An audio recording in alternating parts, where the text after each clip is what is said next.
Hello guys, welcome to our channel IT evidence. तो guys CITS का examination या फिर आपका आईटीआई का सीबीटी एग्जाम या फिर कम्पिटिटिव लेवल का जो आपका आईटीआई बेस्ड एग्जाम्स है, उसके लिए ये जो मॉक टेस्ट है वेरी वेरी इंपॉर्टेंट होने वाला है। और सीआईटीएस जो आपका एग्जाम होगा उसको मद्देनजर भी रखते हुए ये जो है आपका मॉक टेस्ट को तैयार किए हैं। इसके पहले मॉक टेस्ट 1 और 2 में दे चुका था एक्सेलेंट बैच का। और आज जो है मॉक टेस्ट जो आज वाला है ये काफी लंबा होगा और बहुत सारे इसमें क्वेश्चन अराउंड 150 150 क्वेश्चन कम से कम हम लोग कवर करेंगे इलेक्ट्रिशियन और वायरमैन ट्रेड का। तो हम लोगों ने जो पहले के मॉक टेस्ट है वहां पे 50 क्वेश्चन कर चुके थे। अब आगे का जो है क्वेश्चन वहां से शुरू करते हैं।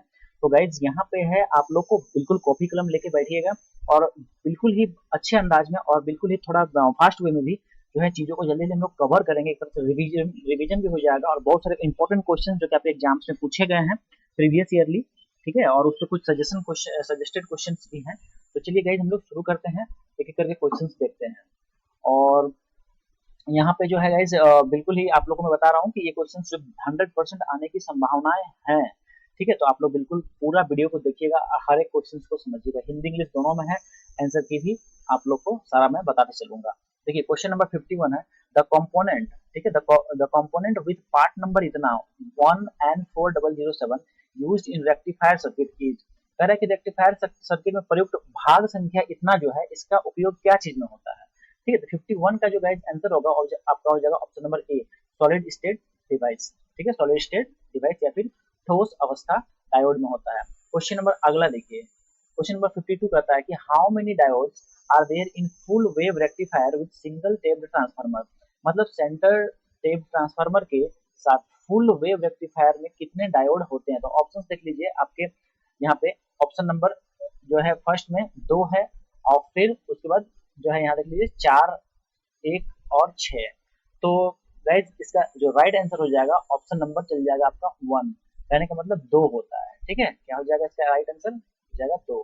तो 2 जो है डायोड्स का हम लोग इस्तेमाल करते हैं किसमें, फुल वेव रेक्टिफायर्स में। ठीक है, 2 फुल वेव रेक्टिफायर्स में सेंटर टेप ट्रांसफार्मर में हम लोग 2 डायोड्स का इस्तेमाल करते हैं। एक तो ऐसे करके ऊपर में हम लोग यूज कर लेते हैं, ठीक है ना, और यहाँ पे जो है नीचे में इस टाइप से आप लोग यूज करते हैं। ठीक है, और बीच में सेंटर टेप किया जाता है, तो इस टाइप से कुछ है। चलिए क्वेश्चन नंबर अगला, अगला क्वेश्चन नंबर क्या है, 53 नंबर देखिए, डैश इज अ की पार्ट ऑफ यूपीएस। कह रहा है कि यूपीएस का जो है की पार्ट कौन सा होता है। ठीक है, तो 53 का राइट आंसर होगा गाइज आपका ऑप्शन नंबर ए, क्या हो जाएगा, स्टैटिक बाईपास स्विच। यहाँ पे कुछ इलेक्ट्रॉनिक्स के क्वेश्चन आ रहे हैं क्योंकि मॉक टेस्ट 1 और मॉक टेस्ट 2 में जो है आपको इलेक्ट्रिकल क्वेश्चन था, अब कुछ पार्ट इलेक्ट्रॉनिक्स का भी है जो कि आप लोग एग्जाम्स में पूछा जाता है। तो यहाँ पे देख लीजिए, इसको फिर आएगा इलेक्ट्रिशियन इलेक्ट्रिकल आई मीन जो है आपका जो ट्रेड थ्योरी में जो अलग अलग जो चैप्टर्स हैं, लाइक इलेक्ट्रॉनिक्स पार्ट भी है और जो इलेक्ट्रिकल भाग भी है, मशीन वगैरह सबका क्वेश्चन यहाँ पे है, आगे आने वाला है। तो यहाँ क्या हो जाएगा, स्टैटिक बाईपास स्विच। चलिए अगला क्वेश्चन 54 कहता है कि dash is use to turn the electric circuit off और ऑन। ठीक है, का प्रयोग विद्युत परिपथ को बंद और चालू करने के लिए किया जाता है। ठीक है, तो 54 का आंसर हो जाएगा क्या, आंसर हो जाएगा ऑप्शन नंबर ए, कॉन्ट्रैक्टर। ठीक है, कॉन्ट्रैक्टर का यूज किया जाता है इलेक्ट्रिकल सर्किट्स को कम और मतलब ऑन और ऑफ करने के लिए। क्वेश्चन नंबर हम लोग 55 पे आ जाते हैं, कहता है कि electrochemical relay, okay, electrochemical sorry electromechanical relay is operated by dash signal. कौन से सिग्नल से जो है इलेक्ट्रोमैग्नेटिकल रिले जो है ऑपरेट किया जाता है, संचालित किया जाता है। ठीक है, तो इसका भी आंसर गाइस हो जाएगा ऑप्शन नंबर ए, जो कि है लो पावर। ठीक है, लो पावर सिग्नल के द्वारा जो है क्या किया जाता है, इलेक्ट्रोमैकेनिकल रिलेज को ऑपरेट किया जाता है। क्वेश्चन नंबर अगला 56, which of the following is used to mount the MCB in control panel without the screw। MCB को कंट्रोल पैनल में बिना स्क्रू के लगाने के लिए निम्नलिखित में से किसका उपयोग किया जाता है। तो गाइज इसका आंसर क्या हो जाएगा, DIN रेल का इस्तेमाल किया जाता है एमसीबी में, जो है एमसीबी को लगाने के लिए, किसमें, आपका कंट्रोल पैनल में लगाने के लिए बिना स्क्रू की सहायता से कंट्रोल पैनल में जो है एमसीबी लगाने के लिए हम लोग DIN रेल का इस्तेमाल करते हैं। तो क्वेश्चन नंबर 57 कहता है कि which of the following washing machine technology has the ability to make decision. निम्नलिखित में से कौन से वॉशिंग मशीन तकनीकी में निर्णय लेने की क्षमता होती है? तो गाइज इसका आंसर हो जाएगा द न्यूरोफिजियोलॉजिक टेक्निक। ठीक है, न्यूरोफिजियोलॉजिक टेक्निक जो होता है वो टेक्नोलॉजी है जो कि जो वॉशिंग मशीन है वो ऑटोमेटिकली खुद अपने से डिसीजन लेता है। चलिए क्वेश्चन नंबर अगला देखेंगे, क्वेश्चन नंबर 58। 58 नंबर है the flat bottom surface, the flat bottom surface of electric iron is. अब देखिए आ गया इलेक्ट्रिकल का क्वेश्चन, सब भी आ गया। तो जो फ्लैट सरफेस जो नीचे का सतह होता है उसको हम लोग क्या कहते हैं? तो इसका राइट आंसर क्या हो जाएगा? सोल प्लेट कहा जाता है। ठीक है, क्या कहा जाता है? Sole plate. आइए question number 59। Dash are used in water heater to control the current to the heating element. करने का मतलब है कि तापक तत्व की धारा को नियंत्रित करने के लिए डैश का प्रयोग वाटर हीटर में किया जाता है। तो बताइए किसका किया जाता है? ठीक है, 59 का राइट आंसर होगा गाइस 59 का 1 हो जाएगा, क्या हो जाएगा? थर्मोस्टेट का इस्तेमाल हम लोग करते हैं।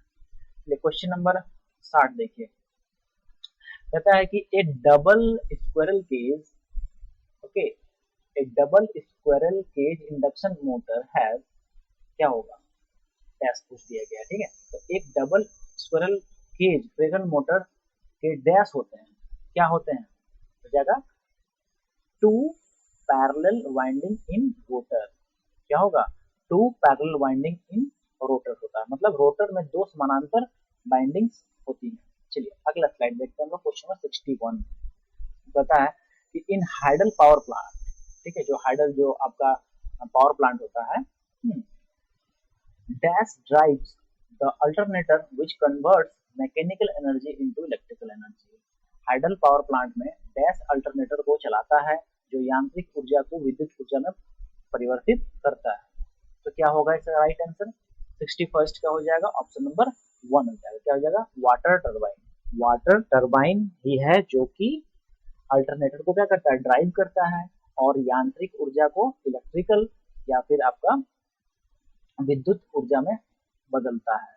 Question number next, in thermal power station the thermal energy is converted to mechanical energy by. ठीक है, थर्मल पावर प्लांट में जो है थर्मल एनर्जी इसमें कन्वर्ट होता है मैकेनिकल एनर्जी में। यांत्रिक कहने का मतलब है कि आपका जो देखिए थर्मल पावर स्टेशन में थर्मल ऊर्जा को यांत्रिक ऊर्जा द्वारा परिवर्तित किया जाता है, गैस द्वारा। ठीक है, तो क्या हो जाएगा इसका right answer guys?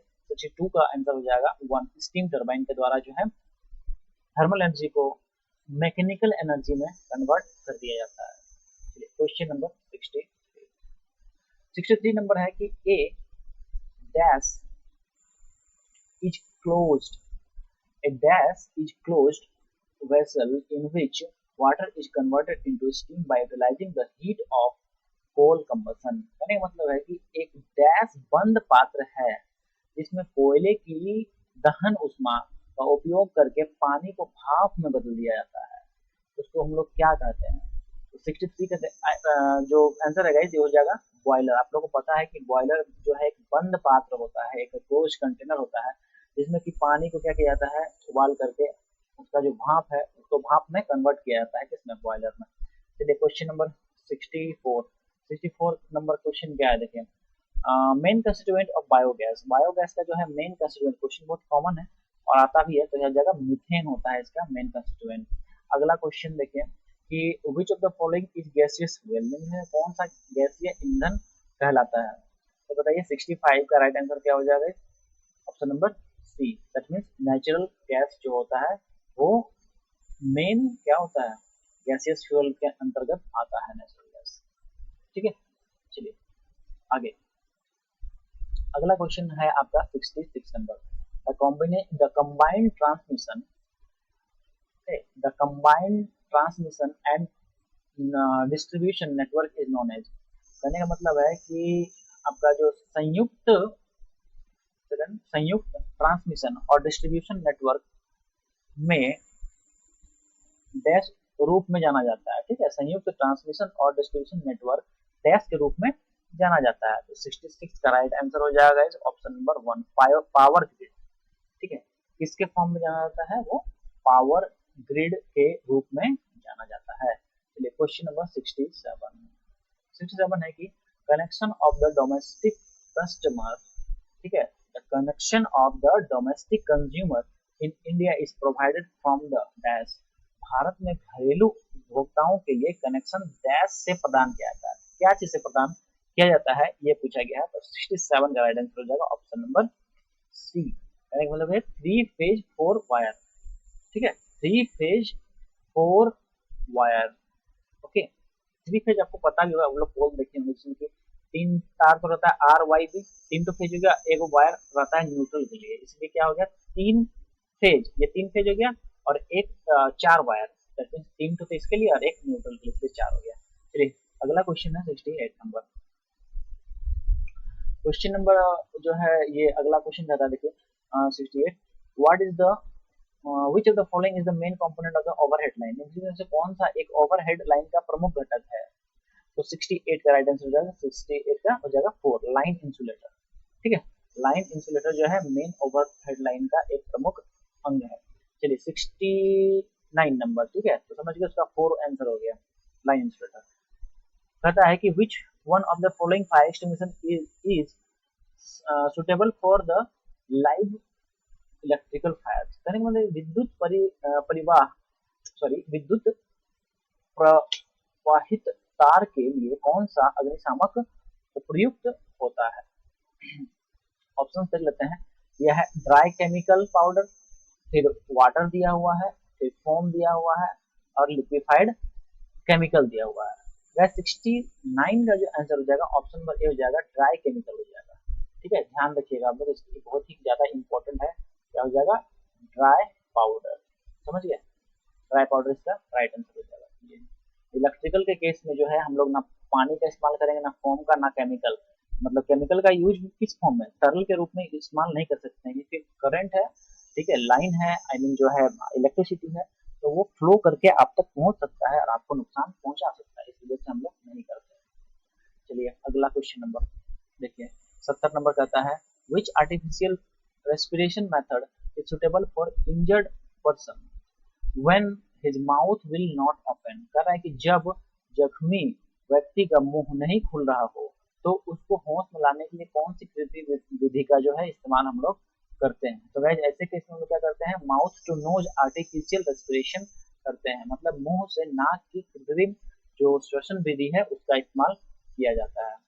Question 71, what is the first action, ठीक है, what is the first action if your friend receive A heavy electric shock, यदि आपके मित्र को जबरदस्त इलेक्ट्रिक शॉक लगता है तो सबसे पहले क्या कर कीजिएगा आप, ठीक है।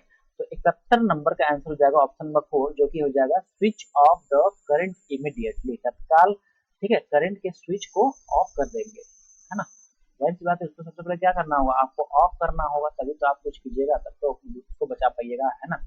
चलिए क्वेश्चन नंबर अगला जो कि है 72, which law states that in each closed circuit the algebraic sum of all generated voltage and voltage drop is equal to 0, कहने का मतलब है कि कौन सा नियम बताता है कि प्रत्येक बंद परिपथ में सभी उत्पन्न वोल्टेज और वोल्टेज ड्रॉप की बीजगणितीय राशि शून्य के बराबर होती है। बहुत ही अच्छा क्वेश्चन और इम्पोर्टेंट क्वेश्चन है, इसका राइट आंसर है किरचॉफ सेकंड लॉ।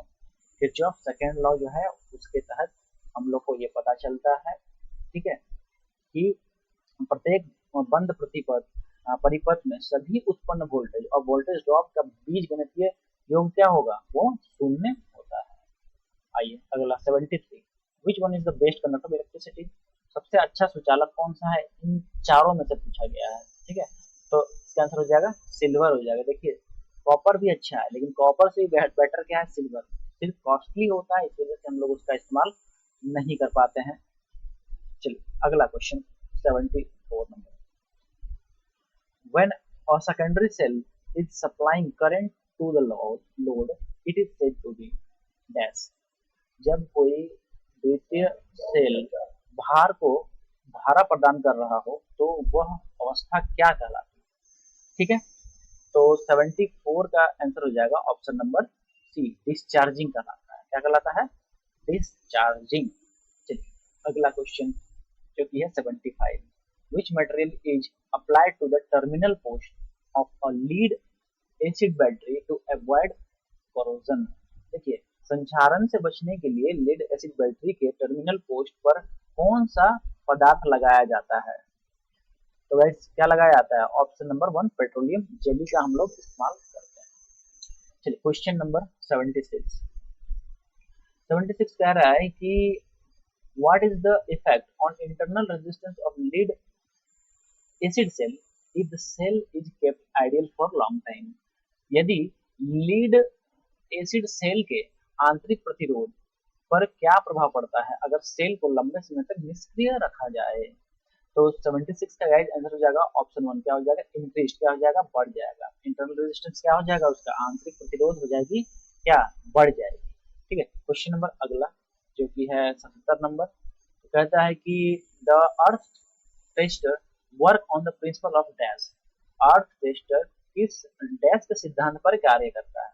तो 77 किस पे कार्य करता है? आपका हो जाएगा फॉल ऑफ पोटेंशियल मेथड पे काम करता है। अर्थ टेस्टर किस पे काम करता है? फॉल ऑफ पोटेंशियल मेथड पे काम करता है। चलिए अगला स्लाइड, क्वेश्चन नंबर 78। थ्री, ठीक है, three system of wiring suitable for dash. तारों की वृक्ष प्रणाली डैश के लिए उपयुक्त होती है। तो 78 का गाइस आंसर हो जाएगा ऑप्शन नंबर 1 जो कि हो जाएगा मल्टी स्ट्रॉयड बिल्डिंग्स के लिए जो है ट्री सिस्टम बहुत ही यूजफुल होता है। क्वेश्चन नंबर अगला 79। The size of the PVC conduit pipe in diameter to be preferred for domestic wiring is dash। मतलब घरेलू वायरिंग के लिए पीवीसी कंड्यूट पाइप के व्यास का पसंदीदा आकार क्या होता है? ठीक है, आकार पूछा गया है। तो गाइस 79 का याद रखिएगा आप लोग, ऑप्शन नंबर जो है 2 जो कि 19 mm। कितना होता है? 19 mm। ठीक है, यही होगा इसका साइज हो गया पीवीसी कंड्यूट पाइप का। क्वेश्चन नंबर 80 देखिए, कहता है कि ओके, हाँ देखिए, what will happen to the capacitance value if area of plate of capacitor is reduce. मतलब धारिता मान क्या क्या क्या होगा धारिता मान यदि संधारित्र के प्लेटों के क्षेत्रफल को को कम कर दिया जाए। सॉरी, ठीक है, यदि आप जो कैपेसिटर है उसके प्लेटों के बीच की दूरी को जो है क्या करते हैं? कम कर देते हैं। आई मीन तो क्या होगा? ठीक है, उसके क्षेत्रफल को यदि कम कर देते हैं मतलब कि उसको उसके जो क्षेत्रफल कहने का मतलब क्या हुआ?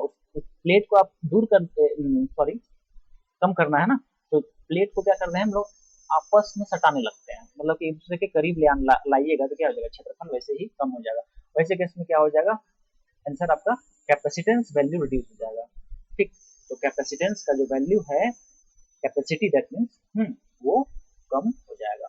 चलिए अगला question 81 number, in three phase system three phase voltage is displaced by an angle of dash. कहने का मतलब है कि एक थ्री फेज सिस्टम में तीन फेज वोल्टेज डैश कोण द्वारा प्रतिस्थापित होता है। 81 का गाइस आंसर हो जाएगा ऑप्शन 2। आपको बताया था ये वाला क्वेश्चन, ये सब क्वेश्चन आता है, बहुत ही कॉमन क्वेश्चन है ये सब। थ्री फेज सिस्टम में जो इलेक्ट्रिकल डिफरेंस जो होता है एक दूसरे के बीच, ठीक है, फेज डिफरेंस जो होता है वो क्या होता है? 120 डिग्री होता है, और सिंगल फेज में कितना होता है? 90 डिग्री होता है। तो ये बात आप लोग ध्यान में रखिएगा। चलिए क्वेश्चन नंबर अगला, in three phase star connection the relation between line current IL and phase current is very very important question है कि जो है फेज स्टार कनेक्शन में लाइन धारा और फेज धारा के बीच संबंध पूछा जाता है आपसे क्वेश्चन, बराबर ये क्वेश्चन आता है। और इसका जो राइट आंसर है आप लोग का ये I L equal to I phase, मतलब कि लाइन करंट जो है बराबर होता है लाइन फेज के। चलिए अगला क्वेश्चन हम लोग देखते हैं, क्वेश्चन नंबर 82। क्या है 82? The formula for three phase power in delta system is. तो यहाँ पे आपसे फॉर्मूला पूछा गया है थ्री फेज पावर का, किसमें? डेल्टा सिस्टम में। तो गाइस क्या होगा इसका आंसर? आपको चल जाएगा ये option number 2 that means √3 EL IL। ये क्या है आपका? Line voltage into line current into cos theta. ठीक है, √3 into line voltage into line current into cos theta. अगला question 84, a DC generator works on the principle of. बहुत ही आसान क्वेश्चन है और बहुत ही इंपॉर्टेंट क्वेश्चन है, निश्चित ही देगा। 84 का क्या हो जाएगा, ऑप्शन 1। ठीक है, Faraday's law of electromagnetic induction पे कार्य करता है। डीसी जनरेटर जो है इस पर कार्य करता है, Faraday's law of electromagnetic induction. अगला क्वेश्चन कहता है कि to start DC shunt motor the type of starter used is. एक डीसी शंट मोटर को चलाने के लिए प्रयुक्त स्टार्टर का प्रकार पूछा गया है। इन सब में से कौन सा स्टार्टर का इस्तेमाल हम लोग करते हैं चलाने के लिए डीसी शंट मोटर को। तो इसका आंसर हो जाएगा 3 पॉइंट स्टार्टर का हम लोग इस्तेमाल करते हैं। चलिए क्वेश्चन नंबर 86। 86 क्वेश्चन है, in transformer the linkage of magnetic flux take place from. कह रहा है कि किसी ट्रांसफार्मर में चुंबकीय पुंज गुजरता है। ठीक है, तो गाइस आंसर क्या होगा, primary to secondary and from secondary to primary. कहने का मतलब प्राथमिक से द्वितीयक और द्वितीयक से प्राथमिक में जो है ये लिंकेज होता है। चलिए अगला स्लाइड देखते हैं, 87 नंबर क्वेश्चन जो की है। क्वेश्चन कहता है the power consumed by A 3 phase star connected inductive load compared to the same inductive load when connected in delta will be dash। Delta में कनेक्ट होने पर एक ही अग्नात्मक लोड की तुलना में 3 चरण स्टार कनेक्टेड इंडक्टिव लोड द्वारा खपत की जाने। हालांकि देखिए क्वेश्चन थोड़ा इनकम्प्लीट सा है, तो यहाँ पे आप लोग थोड़ा पॉज करके चीजों को पढ़ लीजिएगा। हालांकि मैं आपको समझा देता हूँ। ये कह रहा है कि the power consume by 3 phase star connected inductive load. तो कहा जा रहा है कि यदि 3 फेज स्टार कनेक्टेड यदि ले लेते हैं लोड, तो उसमें जो पावर कंज्यूम होगा, उसमें जो पावर जो उसमें शक्ति का जो खपत होगा, ठीक है, वो किसके कंपेयर में, compare to same inductive load when connected in delta. अब वही सेम टू सेम वही इंडक्टिव लोड को एक बार आप स्टार में कनेक्टेड किए हैं और एक बार किस में कनेक्ट किए हैं, आप डेल्टा में कनेक्टेड किए हैं, तो पावर कंज्यूम के बीच में क्या डिफरेंसेस होंगे। ठीक है, तो ये पूछा गया। एक बार स्टार में कनेक्शन किए हैं इंडक्टिव लोड को, एक बार डेल्टा में किए हैं, तो उस केस में क्या फर्क होगा दोनों के शक्ति खपत में। ठीक है, दोनों के द्वारा जो है पावर कंजम्पशन में क्या डिफरेंसेस आएंगे। तो गाइस इसका आंसर हो जाएगा 1/3। क्या हो जाएगा, 1/3 टाइम्स हो जाएगा। ओके, याद रखिए क्या हो जाएगा, 1/3 टाइम्स हो जाएगा। चलिए क्वेश्चन नंबर अगला जो कि है 88। The efficiency of transformer at is at maximum value when the dash. कहने का मतलब है कि किसी ट्रांसफार्मर की दक्षता का अधिकतम मान होता है जब, कब होता है। 88 number, option number 1, copper loss equal to iron loss. जाहिर सी बात है जब दोनों लॉस जो है, दोनों हानियां जब बराबर हो जाती हैं, कॉपर लॉस और आयरन लॉस, उस केस में जो ट्रांसफार्मर का जो एफिशिएंसी होता है वो बहुत ही ज्यादा मैक्सिमम होता है। चलिए अगला क्वेश्चन 89 नंबर कह रहा है कि which one of the following can be increased by using step up transformer. किसी स्टेप अप ट्रांसफार्मर के उपयोग द्वारा निम्न में से क्या बढ़ाई जा सकती है। ओके, तो गाइस 89 का आंसर हो जाएगा ऑप्शन 1। आपको पता ही है कि जो ट्रांसफार्मर्स होते हैं स्टेप अप स्टेप डाउन, इसमें हम लोग क्या करते हैं, इसमें हम लोग जो है वोल्टेज का जो वैल्यू है उसको हम लोग कम और ज्यादा करते हैं। समझ में आ गया। क्वेश्चन नंबर अगला 90 नंबर देखिए, कहता है कि when the primary and secondary voltage are derived from same winding the transformer is called dash. कहने का मतलब है कि जब प्राथमिक और द्वितीयक वोल्टेज को एक ही वेस्टर्न से प्राप्त किया जाए, एक ही ट्रांसफार्मर से प्राप्त किया जाए, तो ट्रांसफार्मर को क्या कहा जाता है। ठीक है, सेम वाइंडिंग से एक ही वाइंडिंग से प्राप्त किया जाए, कहा जाए या तो प्राइमरी तो प्राथमिक या द्वितीयक किसी एक से प्राप्त किया जाए, उसको क्या कहते हैं हम लोग। आप लोगों को पता होना चाहिए कि ऑटो ट्रांसफार्मर जो कहते हैं, क्योंकि उसमें सेम ही एक ही साइड होता है, उसमें कोई सेकेंडरी साइड नहीं होता है, उसी में टेपिंग करके जो है हम लोग सेकेंडरी बना देते हैं। चलिए अगला question 91, M I type instrument has, ठीक है, डैश। एमआई प्रकार के यंत्र में डैश होता है। तो भाई क्या होता है, ए नॉन लीनियर स्केल होता है और रैखिक पैमाना होता है एमआई टाइप इंस्ट्रूमेंट में। Question number 92, which type which instrument is used for measuring the insulation resistance. Insulation resistance को मापने के लिए किस यंत्र का उपयोग करते हैं? तो 92 का गाइस आंसर क्या हो जाएगा, ऑप्शन नंबर 1 मेगर। ठीक है, इंसुलेशन को नापने के लिए हम लोग मेगर्स का इस्तेमाल करते हैं।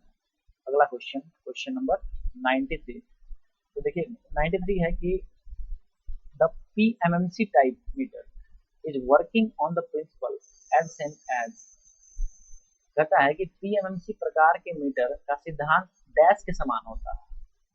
तो कह भाई किसके समान होता है, डीसी मोटर के समान होता है। ठीक है, डीसी मोटर के समान होता है।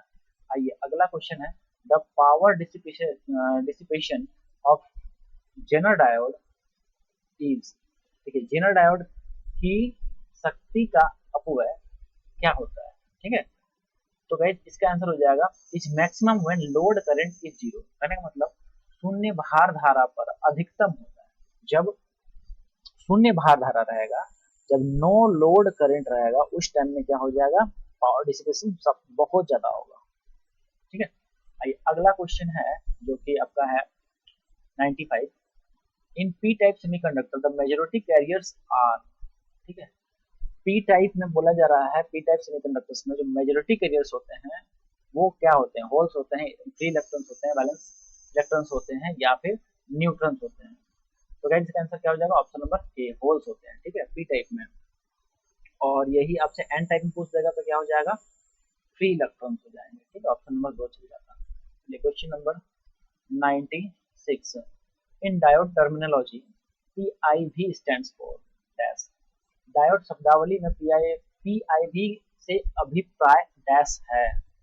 तो गाइस 96 का आंसर हो जाएगा option number 1 peak inverse voltage. PIV मतलब क्या हुआ, peak inverse voltage. Question number 97। An SCR is. अब एससीआर का आपसे जो है ये बोला जा रहा है कि क्या होता है एससीआर। तो देखिए गाइस ये जो होता है आपका 4 लेयर 3 टर्मिनल डिवाइस होता है। क्या होता है, 4 लेयर होगा उसमें। ठीक है, 4 लेयर होंगे और टर्मिनल कितना होगा, 3 टर्मिनल होगा। ठीक है, लेकिन लेयर्स कितने होंगे, 4 होंगे, वो हो जाता है एससीआर। ठीक, ओके 98 नंबर देखिए, the equivalent decimal number of the binary number this is 0101। तो ये जो है डेसिमल नंबर दिया हुआ है आपको बाइनरी में कन्वर्ट करना है। आंसर हो जाएगा इसका 5, क्योंकि देखिए यहाँ पे हम लोग लेते हैं इसको 1 ले लेते हैं, इसको 2 ले लेते हैं, फिर यहाँ हम लोग क्या लेते हैं 4 लेते हैं। ठीक है, 1 2 4 इस तरह से करते हैं। तो यहाँ 1 और ये जो है ये 1 4 4 और प्लस 1 कितना हो जाएगा, 5 हो जाएगा। तो इसलिए ऑप्शन चल गया सी। इसलिए क्वेश्चन नंबर 99 देखिए, in hexadecimal number system the letter D represents the decimal number dash. ठीक है, हेक्साडेसिमल संख्या प्रणाली में अक्षर डी दशमलव संख्या डैश का प्रतिनिधित्व करता है। तो किसका प्रतिनिधित्व करता है, डी आई मीन जो डी लेटर होता है किसको किसको डिनोट करता है, 13 को डिनोट करता है। ठीक है, 9 के बाद आपको ए बी सी डी चल जाते हैं। ठीक है, डी ई तक जाता है, ई एफ तक, 16 तक जाएगा। इसमें जाएगा 14 15 और 16 तक लेते हैं हम लोग। तो इस केस में A B C D E करके फिर लिख दिया जाता है। 9 के बाद 10 को ए लिखा जाता है इस तरह से। तो इस तरह से डी को क्या लिखते हैं हम लोग, 13 के इक्विवेलेंट वो कहलाता है। चलिए अगला क्वेश्चन 10 नंबर देखिए, बोल रहा है देखिए अच्छा क्वेश्चन है ये सब। Following is the truth table, निम्नलिखित सत्य सारणी दर्शाता है। इनपुट देखिए ए और बी है इनपुट, 0 0 मिला तो 0 आया, 0 और 1 आया तो 1 आया। मतलब देखिए यहाँ पे है कि यदि सेम तरह का इनपुट है उस केस में क्या हो जा रहा है, 0 हो जा रहा है, 1 1 का भी क्या हो जा रहा है 0। लेकिन एक भी यदि 0 है और 1 है, मतलब कॉम्बिनेशन में है, तो उस केस में वैल्यू कितने आ रहा है, 1 आ रहा है। ठीक है, देख रहे हैं आप लोग, 1 आ रहा है। ऐसे में पूछा जा रहा है कि ये कौन सा गेट का ट्रुथ टेबल है। ठीक है, तो गाइस ये है आपका एक्सऑर का है। ठीक है, एक्स और, ठीक है, एक्स और, तो और में जो है नॉट लग जाता है, नॉट लग जाता है तो क्या बन जाता है, वो एक्सऑर बन जाता है। मतलब ओ आर पे बार भी लगा दीजिएगा तो एक्सऑर का ही ट्रुथ टेबल हो जाएगा। और वाले में क्या होता है कि एक भी यदि 1 हुआ, एक भी यदि 1 हुआ तो आउटपुट क्या हो जाएगा, 1 हो जाएगा। जैसे इस केस में तो 0 होता, ठीक है, 0 0 का 0, 0 1 का 1, 1 0 का क्या हो जाता 1, और 1 1 का भी क्या होता 1 होता। ये हो जाता और का, और गेट का ये ट्रुथ टेबल होता। ठीक है, सत्य सारणी ये होता और गेट का, तो यही चीज है। चलिए अगला हम लोग देखते हैं क्वेश्चन नंबर 101 नंबर देखिए। अब ये सिंबल पूछा गया है कि ये सिंबल किसको दर्शाता है। देख सकते हैं कि इनपुट जो है ए और बी है, और यहाँ पे जो है ए प्लस बी किया गया है, तो ये सर्किल यहाँ किया गया जिसका एक अलग इसका सिंबल हो जाता है। ठीक है, तो गाइस 101 का आंसर जो हो जाएगा आप लोग का, हो जाएगा 1 ऑप्शन जाएगा एक्सऑर का। देखिए तो क्वेश्चन यहाँ पे था ना ये वाला, ठीक है, ये वाला एक्सऑर का ट्रुथ टेबल है और ये एक्सऑर का सिंबल है, ये याद रखिएगा, ध्यान रखिएगा आप लोग, ठीक ना। ये इसका राइट आंसर है एक्सऑर। ए प्लस बी सिर्फ यहाँ पे रहता तो और गेट होता, लेकिन यहाँ पे एक्स और लगा इसलिए यहाँ पे सर्कल है। इसका ट्रुथ टेबल कुछ इस तरह से होता है। सेम टाइप का यदि इनपुट्स है उसके लिए वैल्यू क्या हो जाएगा, 0 हो जाता है। इसलिए 102 नंबर देखिए अगला question. When squirrel cage induction motor is started directly by DOL starter, the starting current will be, starting current क्या होगा जब एक पिंजरा प्रेरण मोटर को सीधे ही DOL स्टार्टर के से चला दिया जाए तो प्रारंभिक धारा क्या होगी। तो देख लीजिए यहाँ पे ऑप्शंस और दिए हैं। पहला तो है कि पूर्ण भार धारा के बराबर पूर्ण भार धारा की दोगुनी, अगला है कि पूर्ण भार धारा की तिगुनी, और चौथा है कि पूर्ण भार धारा की 5 से 7 गुनी। तो गाइस इसका आंसर यही होने वाला है, क्या हो जाएगा, पूर्ण भार धारा की 5 से 7 गुनी। अगला क्वेश्चन देखिए, इन अ 3 phase motor the flux vector of rotating magnetic field is displaced by an angle, कितना से डिस्प्लेस होता है। देखिए 3 चरण की मोटर में चुंबकीय क्षेत्र को घुमाने वाले फ्लक्स वेक्टर के कौन डैश पर विस्थापित किया जाता है। ठीक है, तो कौन पूछा गया है, एंगल पूछा गया है, तो इसका आंसर हो जाएगा 120 डिग्री हो जाएगा। चलिए 104 number, the direction of rotation of capacitor start motor can be reverse by, संधारित्र प्रारंभी मोटर की घूर्णन दिशा परिवर्तित की जा सकती है, कैसे कर सकते हैं। Option number C, reversing the connection of either the running winding और द स्टार्टिंग वाइंडिंग। मतलब कहने का मतलब क्या है कि प्रारंभिक वेस्टर्न, ठीक है, प्रारंभिक वेस्टर्न अथवा कार्यरत वेस्टर्न से संयोजकों के परिवर्तन से, मतलब उसके जो वाइंडिंग्स है ना उसका कनेक्शन को आप रिवर्स कर दीजिएगा, या तो स्टार्टिंग का या तो रनिंग का, तो आपका बात बन जाएगा, रिवर्स कर पाइएगा। चलिए क्वेश्चन नंबर 105। 105 नंबर है कि which type of single phase motor can be used on both AC and DC supply। AC और DC सप्लाई के लिए दोनों में जो है आप इस्तेमाल कर सकते हैं ऐसे सिंगल फेज मोटर का नाम बताना है जो कि AC में भी काम करेगा और DC में भी काम करेगा। तो गाइस इसका आंसर क्या है, यूनिवर्सल मोटर। यूनिवर्सल मोटर आपका जो मिक्सिंग और मिक्सर ग्राइंडर होता है उसमें लगाया जाता है। चलिए question number 106, application of stepper motor. Stepper motor का एप्लीकेशन क्या हो जाएगा, फैक्स मशीन में इसका इस्तेमाल किया जाता है। An exciter used for field excitation of an alternator will be, मतलब किसी प्रत्यावर्तक के क्षेत्र को उत्तेजित करने के लिए प्रयुक्त उत्तेजक डैश है, क्या है, शंट जनरेटर कहलाता है। चलिए अगला, अगला है 108 नंबर, कहता है देखिए यहाँ पे कि वन अ कॉइल और conductor moves eight right angle to the magnetic flux, the induced EMF will be dash। मतलब जब कोई कुंडली या चालक चुंबकीय पुंज के लंबवत गति करती है तो प्रेरित ईएमएफ प्रेरित ईएमएफ डैश होगा। तो प्रेरित ईएमएफ क्या होगा इस ऑप्शन नंबर सी, मैक्सिमम हो जाएगा, अधिकतम हो जाएगा। ठीक है। 109 number, a three phase star connected alternator having a rotating armature will have dash। कहने का मतलब किसी घूर्णीय आर्मेचर वाले थ्री फेज स्टार संयोजित प्रत्यावर्तक में डैश होंगे। क्या होंगे? ऑप्शन नंबर 1 हो जाएगा four slip rings. 110 number question, if the field of the synchronous motor is under excited the power factor will be dash। यदि किसी सिंक्रोनस मोटर की फील्ड अंडर एक्साइटेड है तो पावर फैक्टर क्या होगा? 110 का गाइड आंसर हो जाएगा ऑप्शन नंबर 1, लैगिंग होगा। ठीक है, पश्चिमगामी होगा। Question number 111, in wave winding resultant pitch should be approximately equal to. Wave winding में परिणामी पिच लगभग बराबर होनी चाहिए। कितना के बराबर होनी चाहिए?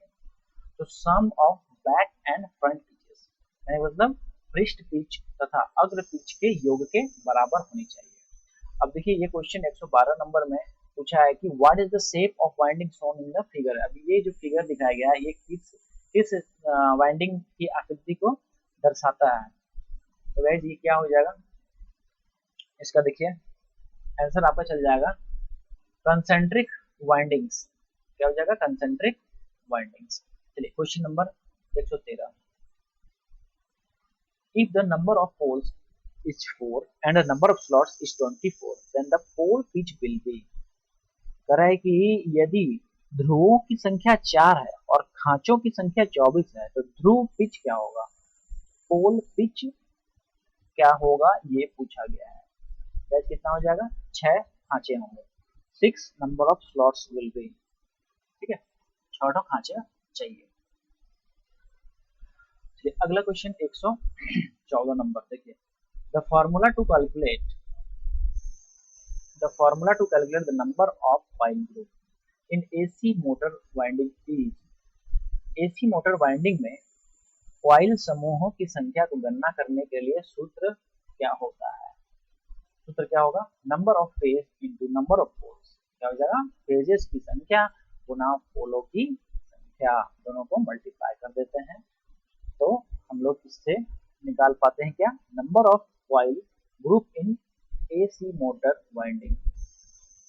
ठीक है, चलिए question number 115, if the input AC voltage is 30 volt then output DC voltage of the half wave rectifier will be।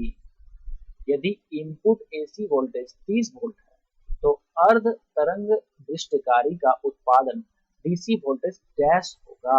कितना होगा ये पूछा गया है आपसे। तो गाइस कितना होगा? 13.5 वोल्ट हो जाएगा। कितना हो जाएगा? 13.5। देखिए हाफ वेव है, ठीक है, तो उसका क्या करना होगा? आपको हाफ करना होगा, आधा करना होगा। तो कितना होगा? 13.5। देखिए 15 तो होगा नहीं, ठीक है, आधा नहीं होगा, उससे भी थोड़ा सा कम होगा।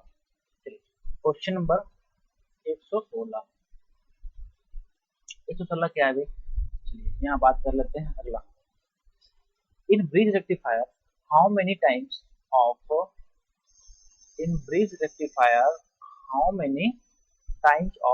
ripple frequency at the output is greater than the input AC frequency।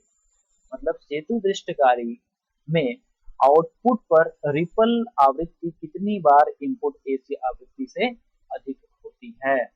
Guys answer कितना हो जाएगा? 2 टाइम्स, 2 गुनी होती है। अगला question, which type of relay holds their contact in position even after power is cut off। बिजली कटने के बाद भी किस प्रकार के रिले अपने संपर्क की स्थिति में रहते हैं? क्या हो जाएगा? Latching relay. अगला question, according to any code the color code of the neutral is। Any code के अनुसार न्यूट्रल कलर कोड डैश होता है। तो न्यूट्रल का आपसे पूछा गया है, न्यूट्रल का कैसा कलर होता है ये पूछा गया है। तो भाई बताइए क्या होता है। Option number C, that means क्या होता है, ब्लैक होता है। 119 नंबर देखिए, क्वेश्चन है what is the formula to be used to calculate the voltage drop to select and determine the size of the cable for panel wiring installation. जहाँ की R क्या है, resistance of conductor per metre, L क्या है, distance of load centre from the supply end in metre, और I क्या है, total current हो गया।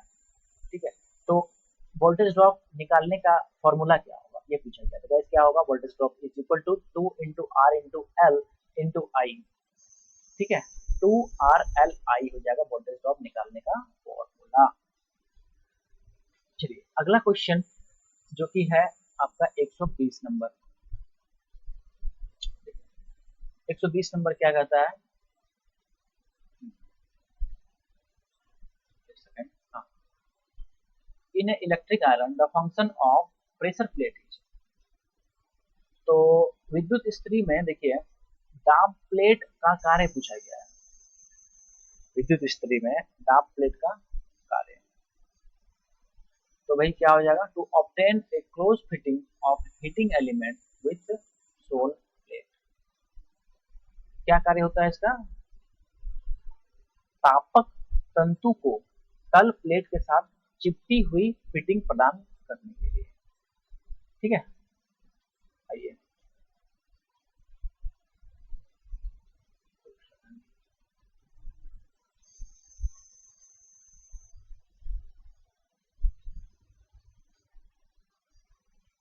चलिए अब हम लोग ये क्वेश्चंस तो कर लिए, और यहाँ पे कुछ और भी क्वेश्चंस है जिसको हम लोग देख लेंगे, और ये या फिर आप लोग इसका स्क्रीनशॉट लेकर के सॉल्व कीजिएगा।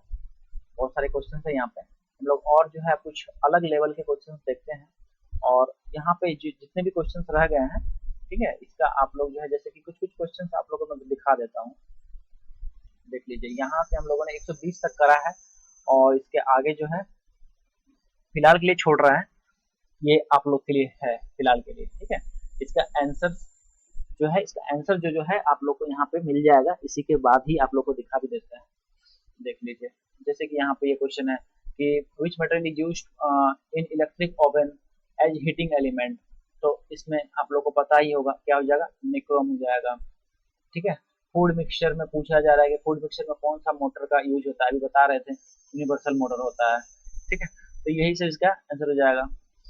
चलिए गाइस, अब यहाँ पे हम लोग जो है कुछ क्वेश्चंस कर लेते हैं नेक्स्ट लेवल के क्वेश्चंस का, बहुत सारे क्वेश्चंस है। बायोगैस कंसिस्ट ऑफ मीथेन, ठीक है, ओनली मीथेन, ठीक है, ये हो जाएगा। तो इस तरह से और भी यहाँ पे क्वेश्चन है, 34 134 तक इस सेट में क्वेश्चन है। तो इसका आंसर की देख लीजिए, यहाँ पे है। आप लोग ये यहाँ पे मैं बता रहा था ना, यहाँ से यहाँ तक क्वेश्चन नहीं कराए आप लोग को, तो इसका आंसर भी यहाँ पे है, आप लोग चेक कर लीजिएगा अपने से सॉल्व करके। ठीक है, चलिए अब हम लोग आगे बढ़ते हैं। आगे थोड़ा थोड़ा ये अलग ढंग का क्वेश्चन है, अलग नेक्स्ट लेवल का, इस वजह से। चलिए क्वेश्चन नंबर 1, क्वेश्चन नंबर 1 कहता है, देखिए, four capacitor each of 40 microfarad are connected in parallel and equivalent capacitance of the system will be। चार कैपेसिटेंस जो कि पैरेलल में कनेक्शन किया गया है 40 माइक्रोफैराड का, तो उसका वैल्यू पूछ रहा है कि कितना होगा, इक्विवेलेंट पूछा जा रहा है। क्योंकि इक्विवेलेंट आप लोग को पता होना चाहिए कि रेजिस्टेंस जैसे कि प्रतिरोध है, ठीक है, और उसको यदि आप सीरीज में करते हैं तो सिंपली जोड़ देते हैं, सेम वही कंसेप्ट लग जाता है, संधारित्र के समानांतर में लग जाता है। ठीक है, तो कैपेसिटर के पैरेलल्स में हम लोग सिंपली इसको क्या कर देंगे, जोड़ देंगे। 40 माइक्रोफेट को 4 बार जोड़ दीजिएगा, 16 ऑप्शन का हो जाएगा, ऑप्शन नंबर ए हो जाएगा 160 microfarad. Question number 2, an electric fuse is based on, किस पे बेस्ड होता है इलेक्ट्रिक फ्यूज, तो गाइस हो जाता है the heating effects of current पे वो बेस्ड होता है, धारा के उसमें प्रभाव पर। कहता है अगला question, when the battery is being charge the terminal voltage decreases with increasing charging rate, क्या हो जाएगा, decreases with increasing charging rate. अगला क्वेश्चन देखिए है कि what is the ISO graphical symbols mean. अब ये आईएसओ जो ये ग्राफिकल सिंबल है ये किस चीज का है भाई, ये पूछा गया है। तो भाई चार का आंसर हो जाएगा option number 3, connect earth terminal to ground. Earth earth terminal को जमीन से कनेक्ट करने का। अगला क्वेश्चन है 5 number. How many cores are used in a cable for transmission of voltage up to 66 KV. तो हो जाएगा 3 core. Okay, 3 core. Question number 6, in a series in series RLC circuit, voltage across resistor, inductor and capacitor are 5 volt, 2 volt, 2 volt respectively. Find the total voltage। कर रहा है कि श्रेणी RLC परिपथ में प्रतिरोधक प्रतिरोधक इंडक्टर और संधारित्र में वोल्टेज क्रमशः 5 वोल्ट, 2 वोल्ट, 2 वोल्ट है, तो कुल वोल्टेज ज्ञात करने के लिए कहा गया है। आंसर हो जाएगा ऑप्शन नंबर 1 5 वोल्ट हो जाएगा। ठीक है, 5 वोल्ट हो जाएगा, क्योंकि देखिए ये 2 वोल्ट और ये 2 वोल्ट क्या हो जाएगा, आपस में खत्म हो जाएगा। माइनस रहता है ना, एक्सएल माइनस एक्स ही होता है, जो कि वैल्यू क्या हो जाएगा, 2 और 2 खत्म होकर 0 हो जाएगा, बच क्या जाएगा 5 बच जाएगा, इसलिए आंसर हो जाएगा 5 वोल्ट। चलिए अगला question number 7, when electrons are passed through electromagnetic field, the electrons are deflected from deflected away from, क्या हो जाएगा, नेगेटिव प्लेट, ऋणात्मक plate. Question number 8, slip ring are usually made up of. Slip ring सामान्यतः किससे बनाया जाता है। ठीक है, 8 नंबर 8 का आंसर हो जाएगा option number C, copper alloy का बनाया जाता है स्लिप रिंग। चलिए question number 9, the type of DC generator used for arc welding purpose is dash. Arc welding प्रयोजनों के लिए प्रयोग किए जाने वाले डीसी जनरेटर का प्रकार पूछा गया है। तो इसका आंसर हो जाएगा डिफरेंशियली कंपाउंडेड जनरेटर। ठीक है, भिन्न यौगिक जनरेटर का इस्तेमाल किया जाता है डीसी जनरेटर में, जहाँ की वेल्डिंग आर्क वेल्डिंग पर्पसेस के लिए, वेल्डिंग वगैरह में जो जनरेटर्स होते हैं ना, ठीक है, डीसी जनरेटर वो वहाँ पे ये होता है डिफरेंशियल कंपाउंडेड जनरेटर। चलिए question number 10, under constant load condition the speed of DC motor is affected by dash. स्थिर लोड की स्थिति में डीसी मोटर की गति डैश से प्रभावित होती है। किससे होती है, option number 1 field flux alone. ठीक है, केवल फील्ड फ्लक्स से प्रभावित होती है। क्वेश्चन नंबर 11, देखिए 11 नंबर है कि the total power in a certain circuit is 12 watt. The circuit consist 4 equal resistors in series, each resistor will dissipate power of। कह रहा है कि 4 रेजिस्टेंस को सीरीज में लगा दिया गया है। ठीक है, इस तरह से ये 4 रेजिस्टेंस को लगा दिया गया है और ये टोटल कितना है इसका 12 वाट का ये कंज्यूम करता है। तो बोल रहा है कि एक जो रजिस्टर है वो कितना पावर डिसिपेट करेगा, ये पूछा गया है। तो कितना हो जाएगा बताइए, आंसर चल जाएगा 3 वाट। ये 3 ये 3 ये 3 और ये 3 है ना, 3 चौके 12 हो गया, सबको जोड़ देते हैं, सिंपल है। चलिए question number 12, the efficiency of power transformer is mainly depend on dash. एक पावर ट्रांसफार्मर की दक्षता मुख्य रूप से डैश पर निर्भर करती है। किस पर निर्भर करती है, तो किस पर करती है, कोर लॉसेस। ठीक है, कोर लॉसेस पर करती है, कोर हानि पर करती है। चलिए question number 13, A DC motor can be easily identified by dash. तो डीसी मोटर को डैश द्वारा आसानी से पहचाना जा सकता है। कैसे पहचानिएगा, कम्यूटेटर के हेल्प से। ठीक है, कम्यूटेटर डीसी मोटर के केस में कम्यूटेटर होता है और एसी में क्या होता है, स्लिप रिंग्स होता है, इसी से आप उसको इजिली पहचान सकते हैं। चलिए क्वेश्चन नंबर अगला कहता है कि एक अच्छे प्रदीप्ति स्रोत में निम्नलिखित में से कौन सा गुण होना चाहिए। ओके, तो आंसर क्या हो जाना चाहिए इसका, it should have sufficient light. इसमें पर्याप्त प्रकाश होना चाहिए, यही क्या है, एक अच्छे इल्यूमिनेशन सोर्स का एक पहचान होता है। चलिए द सीआरओ इज प्राइमरीली, मुख्य रूप से सीआरओ डैश क्या है, एक प्रकार का क्या है, वोल्ट मीटर ही होता है। अब देखिए ये बाइनरी इक्विवेलेंट आपसे पूछा गया है डेसिमल 58 का बाइनरी कन्वर्सन पूछा गया, तो इसको आप लोग गाइस सॉल्व कर लीजिएगा। ठीक है, ऐसे इसको थ्योरी क्लास में बता ही देंगे। आंसर क्या हो जाएगा, ऑप्शन नंबर 1, तो मिला लीजिएगा सॉल्व करके, 1 1 1 0 1 0। चलिए अगला अगला जो है क्वेश्चन है 70 नंबर। देखिए कहता है कि which of the following is most economical method of starting a single phase motor. निम्नलिखित में से कौन सा एकल फेज मोटर स्टार्ट करने की सबसे किफायती विधि मानी जाती है। हो जाएगा capacitance start test, capacitance start test. Question number अगला 18 नंबर, निम्नलिखित में से कौन सी शब्दावली अल्टरनेटर के तुल्य कालीकरण से संबंधित है। तो राइट आंसर क्या हो जाएगा, both frequency must be same, दोनों की आवृत्ति जो है समान होनी चाहिए। ठीक है, सिंक्रोनाइजेशन करने के लिए, अल्टरनेटर्स को सिंक्रोनाइज करने के लिए सबसे मुख्य बात क्या होना चाहिए कि दोनों का जो फ्रीक्वेंसी है वो क्या होना चाहिए, समान होना चाहिए। Power amplifier with low efficiency has dash, कम दक्षता के साथ पावर डैश एम्पलीफायर होता है। क्या होता है, 19 का सी, मतलब मोर डीसी पावर कंजम्पशन, अधिक डीसी पावर का खपत। क्वेश्चन नंबर 20 देखिए, dash provide a pathway for electrical wiring inside the control panel. Dash control panel के अंदर विद्युतीय तारों के लिए एक मार्ग प्रदाय करता है। हो जाएगा रेसवे। क्या हो जाएगा, 20 का आंसर हो जाएगा आपका रेसवे। तो गाइस उधर जो है 120 क्वेश्चंस, लगभग 134 क्वेश्चंस हो गए, और इधर जो है हम लोग 50 क्वेश्चंस करेंगे। तो मोर और लेस जो है आप लोग का 180 क्वेश्चन, 190 क्वेश्चन अप्रोक्स मान लीजिए कवर हो रहा है सारा क्वेश्चन। 190 क्वेश्चन सफिशियंट होता है, बहुत ज्यादा होता है आपको कोई भी एग्जाम में अच्छे नंबर दिलाने के लिए। चलिए क्वेश्चन नंबर 21। 21 क्या है कि which of the following tool is used to connect the lugs and thimbles with appropriate cable or wire।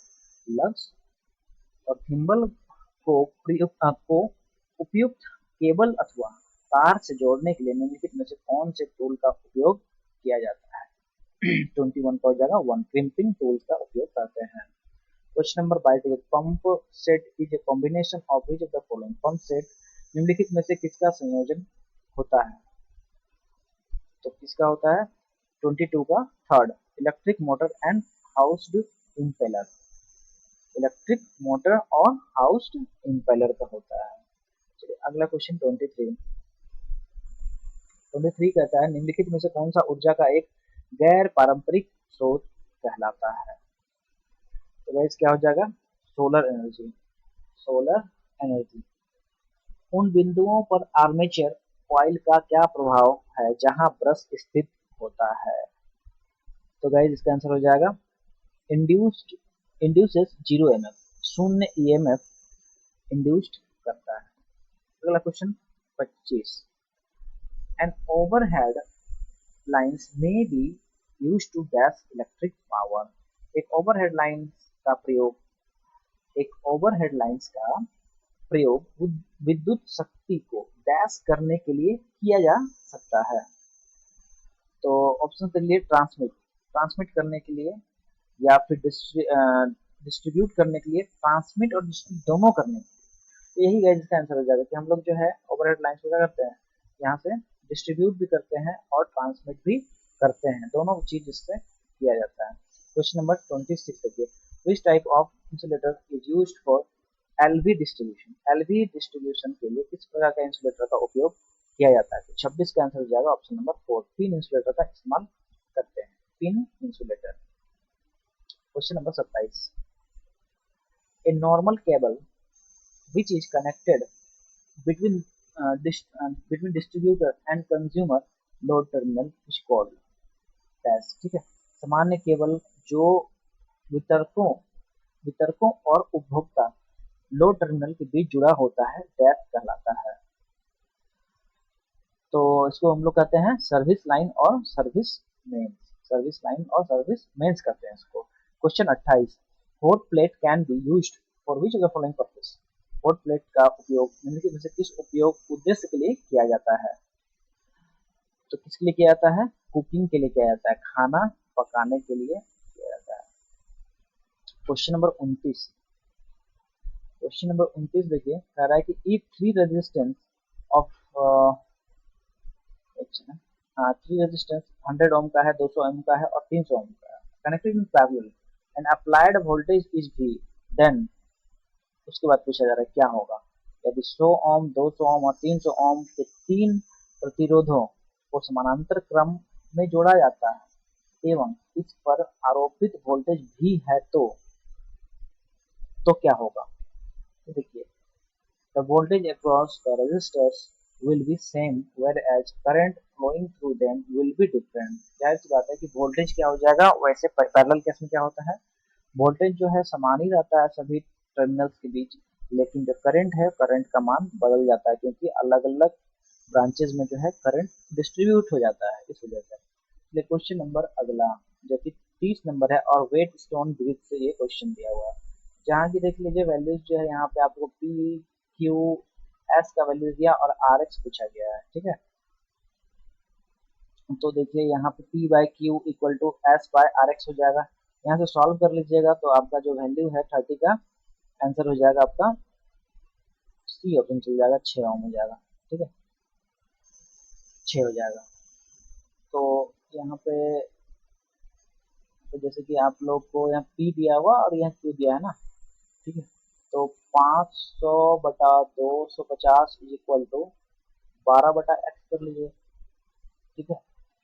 तो ये यहाँ से कट गया 2 बार में और ये वाला टर्म चल जाएगा ऊपर, ये टर्म आ जाएगा नीचे, ये कट जाएगा इसके साथ, कितना आ जाएगा 6, आंसर कितना आ जाएगा 6 ohm. Question number 31,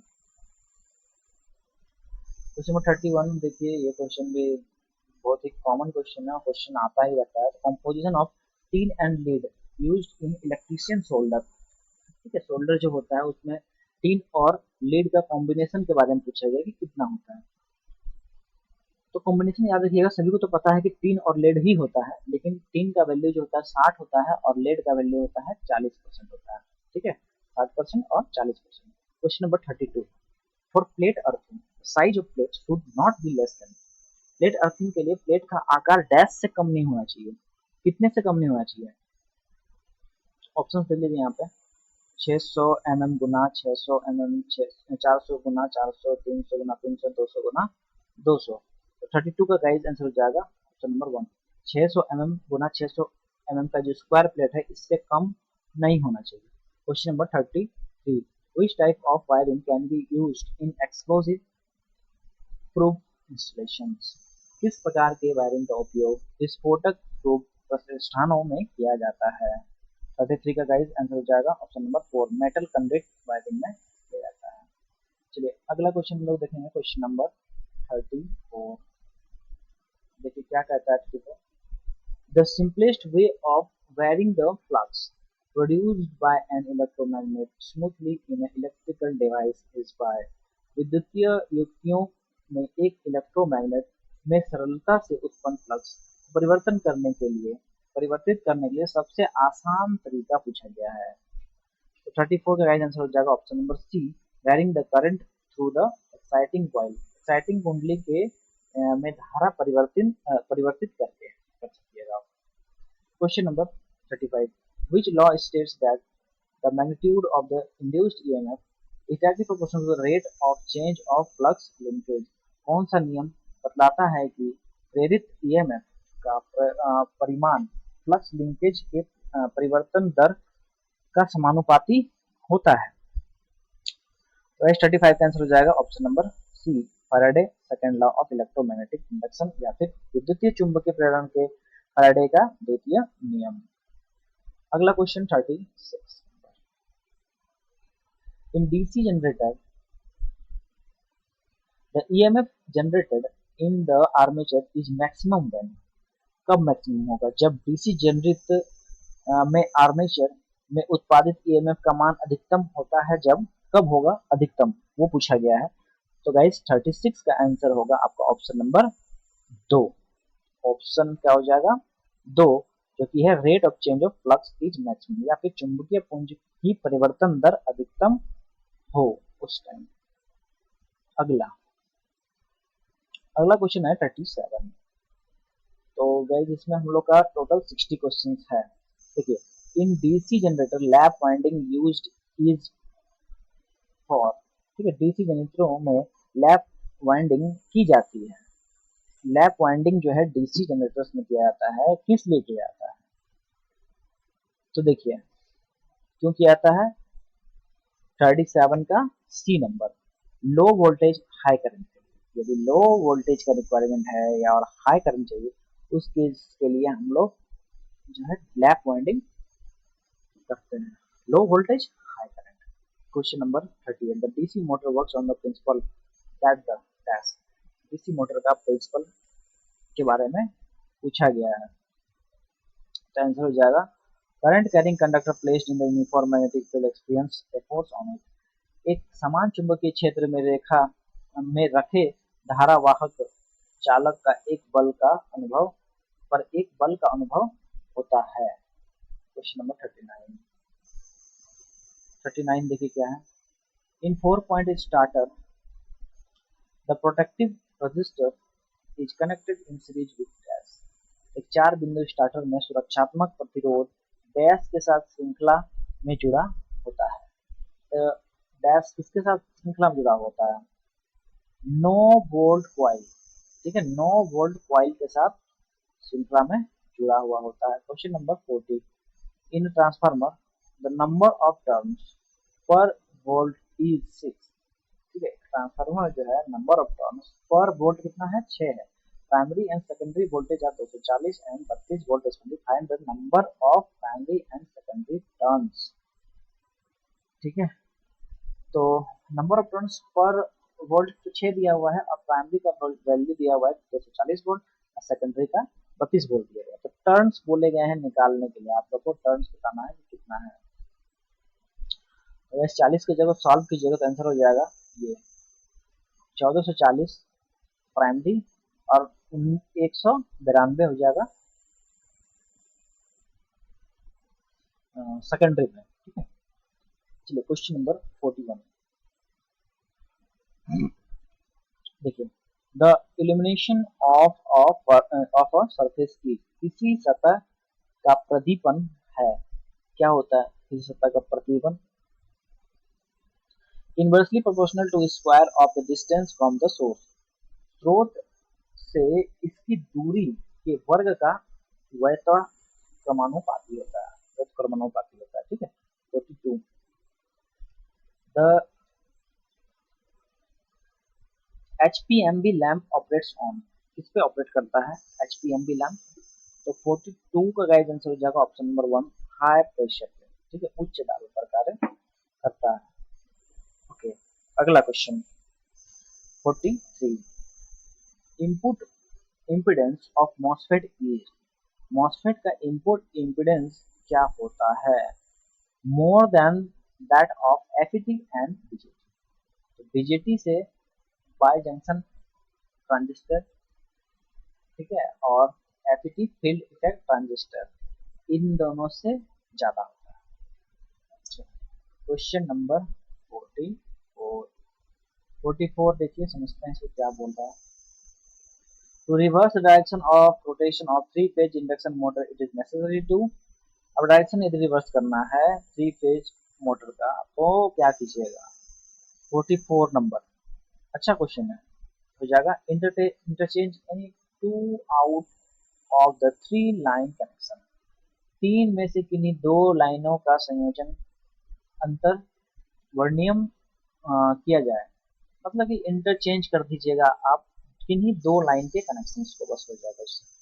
question number 45, ये न्यूमेरिकल से सॉल्व कीजिएगा। तो with a fractional slip of 0.07 the rotor speed of a 4 pole squirrel cage induction motor fed with 100 hertz supply is।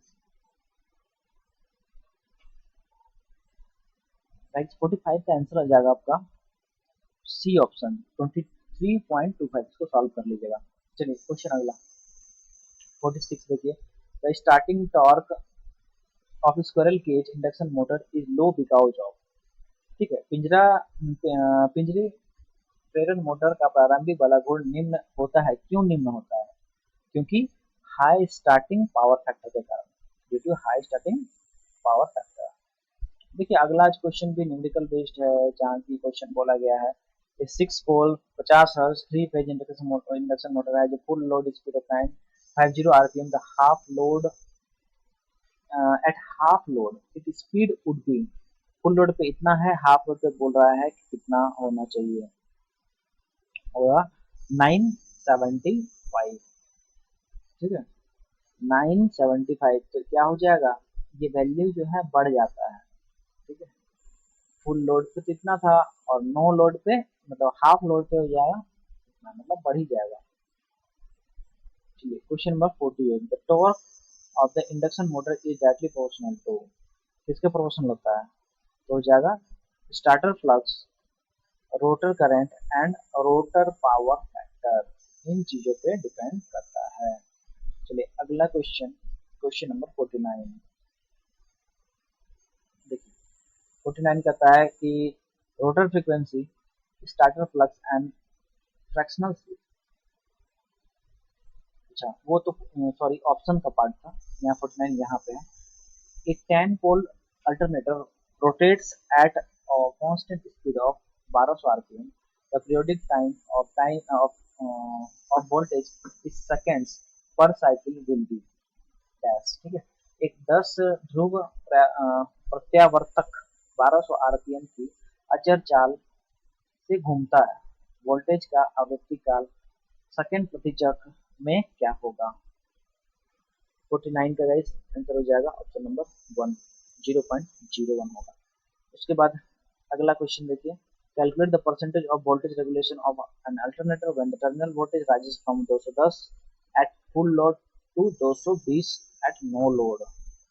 ठीक है वोल्टेज रेगुलेशन निकालना है, no load minus full load divide by full load I into 100, percentage में भी बोला गया है, percentage तो मल्टीप्लाई नहीं कीजिएगा 100 से, तो जब सॉल्व कीजिएगा 50 का आंसर आ जाएगा 10.0476।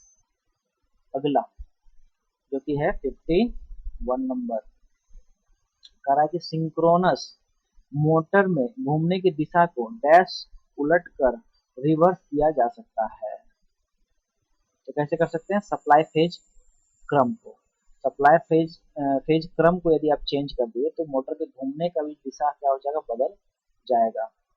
अगला क्वेश्चन नंबर 52, एक तुल्यकालिक मोटर का भी वक्र डैश के बीच के संबंध को दर्शाता है, कि जो है आपका सिंक्रोनस मोटर जो है उसका भी कर्व किसके किसके बीच रिलेशन को बताता है, ये बोला गया है।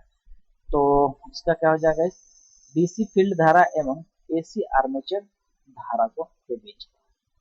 क्वेश्चन नंबर अगला 53 देखिए, कह रहा है कि निम्न में से कौन सा गुण तुल्यकालिक मोटर पर लागू नहीं होता है। ठीक है इस पर लागू नहीं होगा, तो भाई केवल यांत्रिक भार के आपूर्ति के लिए उपयुक्त होता है। ठीक है अगला क्वेश्चन है 54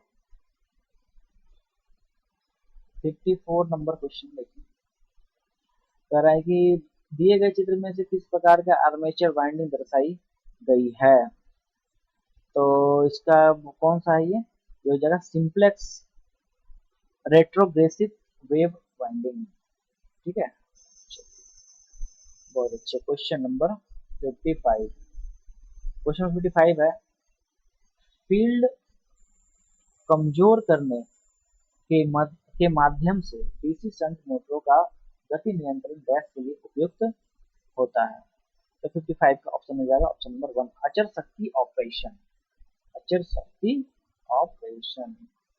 क्वेश्चन नंबर 56, मोटर में वायरिंग कनेक्शन बनाते समय केबल का उपयोग करने के लिए प्रयोग की जाने वाले पदार्थ का नाम पूछा गया है, तो हो जाएगा PVC straps, PVC straps. Question number अगला, वॉशिंग मशीन में किस प्रकार की एकल फेज मोटर का उपयोग किया जाता है भाई, तो कैसे होता है, सैडेड पोल का इस्तेमाल हम लोग करते हैं। क्वेश्चन नंबर क्या था ये 57। क्वेश्चन नंबर अगला देखिए, कह रहा है कि घरेलू वायरिंग की अधिष्ठापन में विविधता कारक 66% है। यदि कनेक्टिंग लोड 2000 वाट है तो वर्किंग भार क्या होगा? 58 का आंसर हो जाएगा 2, 1320 वाट होगा। ठीक है, 1320 वाट वैल्यू होगा। चलिए अगला क्वेश्चन जो कि है 59, और ये जो है आज के क्लास का, आज के मॉक टेस्ट क्लास का जो है लास्ट क्वेश्चन है। तो वैसे चलिए इसको हम लोग कर लेते हैं। क्वेश्चन बोलता है कि देखिए, a lightning arrestor connected between the line and earth in a power system, Hindi में है। तो देखिए, एक पावर प्रणाली में लाइन और अर्थ के मध्य संयोजित लाइटनिंग अरेस्टर क्या होता है? ओके, तो देखिए क्या होता है, protect the terminal equipment against travelling surges, मतलब प्रवाहित आवेश के विरुद्ध टर्मिनल उपकरणों को सुरक्षा प्रदान करता है। ठीक है, तो गाइज यहाँ पे जो है हम लोग का, अच्छा इसका भी आंसर की देखिए यहाँ पे है, इसको आप लोग ले लीजिएगा स्क्रीनशॉट। ये पूरा यहाँ पे आंसर सारा दिया हुआ है। तो ठीक है गाइज, यहाँ पे देख देख पा रहे होंगे आप लोग कि हम लोगों ने जो है यहाँ पे लगभग आज के सेशन में मोर और लेस जो है हम लोगों ने 150 क्वेश्चन करीब किए हैं। आज का सिर्फ आज के क्लास में, आज के पहले जो है 50 क्वेश्चन कराए गए थे मॉक टेस्ट 1 और 2 में। तो ऑल इन ऑल मिला के 200 क्वेश्चन मैं करा दिया हूँ। तो गाइज आप लोग का काम है कि इन चीज़ों को बार बार आप लोग देखा कीजिए, थोड़ा बहुत आप लोग के दिमाग में बैठ जाएगा चीज़ों को। तो ये क्योंकि ये सब क्वेश्चंस जो है बहुत ही बेस्ट कलेक्टेड क्वेश्चंस है, ये क्वेश्चंस जो है रिपीट सभी जगह होते हैं, चाहे CITS, चाहे ITI का एग्जाम हो, चाहे आप लोग का जॉब से रिलेटेड जो है जो भी वैकेंसी आती है। तो गाइस चलिए चैनल को जरूर सब्सक्राइब कर लीजिएगा और इस वीडियो को भी शेयर कीजिएगा अपने दोस्तों के पास। जो बच्चे न्यू हैं चैनल को सब्सक्राइब करना ना भूलिएगा। तो गाइस चलिए मिलेंगे पल पल की इसी तरह की अपडेट्स या फिर इंफॉर्मेशन या फिर स्टडी मटेरियल से रिलेटेड। तो गाइस तब तक के लिए थैंक यू सो मच।